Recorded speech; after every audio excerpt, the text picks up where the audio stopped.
ओम श्री गणेशाय नमः। आज के वीडियो में हम जानेंगे कि बिना चंद्रमा भगवान के दर्शन किए हम चंद्रदेव को अर्घ कैसे देंगे और व्रत का पारण कैसे करेंगे और पूजा में उपयोग हुई सामग्री का क्या करेंगे।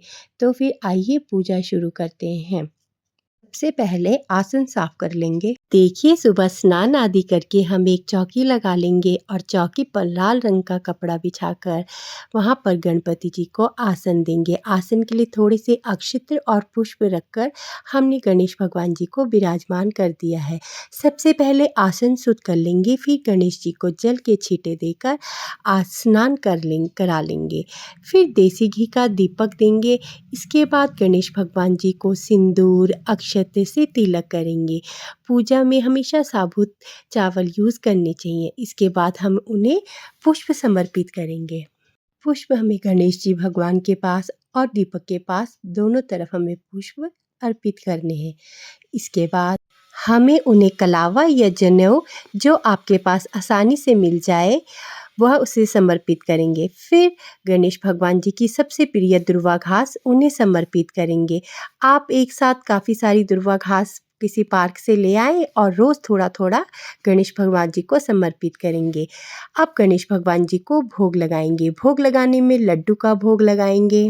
आप चाहे तो पंचमेवे से, पान से भी भोग लगा सकते हैं और फिर आपके पास जो भी ऋतु फल है आप उन्हें समर्पित कीजिए।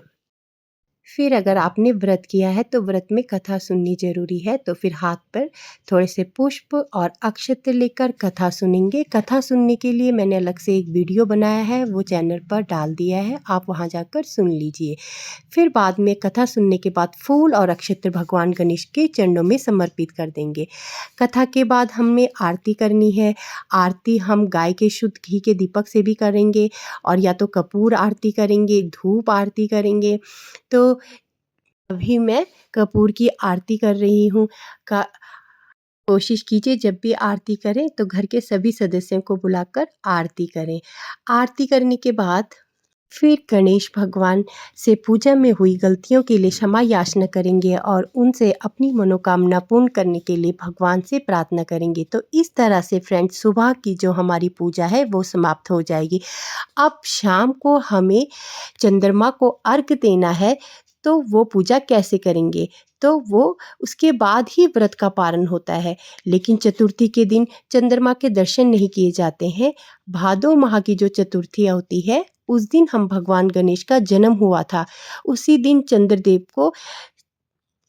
को देखने का बहुत बड़ा दोष लगता है। दर्शन नहीं करने हैं और बिना दर्शन किए हम चंद्रमा को अर्घ कैसे देंगे?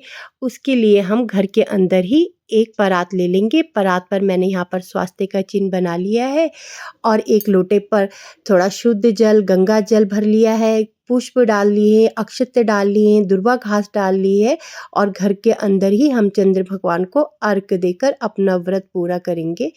तो जब हमने ये अर्घ देने के बाद जो भी ये जल है और पूजा की जो भी सामग्री, फूल, पुष्प, अक्षत जो भी है, इसे हमें किसी पूजा वाले पौधे में नहीं डालना है, इसे हमें किसी फूल वाले पौधे में डालना है। देखिए, आपको चंद्रमा भगवान को परात पर अर्घ देने के बाद बाहर नहीं जाना है। आपको रात भर उस अर्घ वाले जल को रात भर वहीं पर रखना है और अगले दिन उसे किसी फूलों में या किसी क्यारी पर डाल दे। बस ध्यान ये रखना है कि वह किसी के पैरों पर ना लगे।